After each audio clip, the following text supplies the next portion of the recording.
In a high-profile speech Wednesday night, Benny Gantz said big changes are needed in order to keep Israel united. We must agree upon a date to hold elections in September as we approach the one-year anniversary.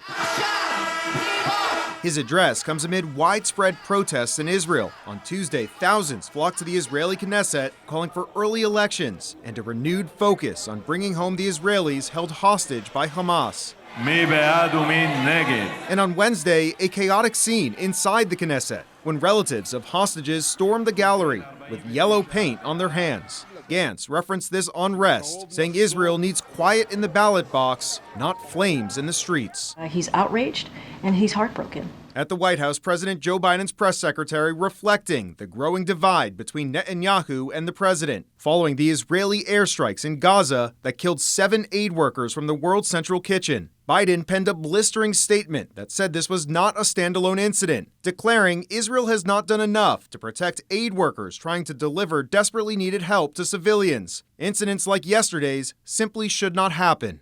He wants to see an investigation that's swift, an investigation that's comprehensive, that brings accountability, and he wants to make sure that it is made public. On Tuesday, Biden hosted a small group of Muslim and Arab American leaders at the White House to show his concern about the situation in Gaza. We are not satisfied with what has taken place. Dr. Thayer Ahmad, a Palestinian-American doctor, walked out in protest after handing Biden a letter from an orphaned 8-year-old girl in the Gaza city of Rafah. I let him know that I am from a community that's reeling. We are grieving. Our heart is broken for what's been taking place over the last 6 months. Now, an Israeli delegation is expected to come to the U.S. by as soon as next Monday, where they're expected to discuss a potential ground invasion into Rafah, where more than 1 million Palestinians are currently sheltering. President Biden has urged Israel not to attack without a plan for avoiding civilian deaths.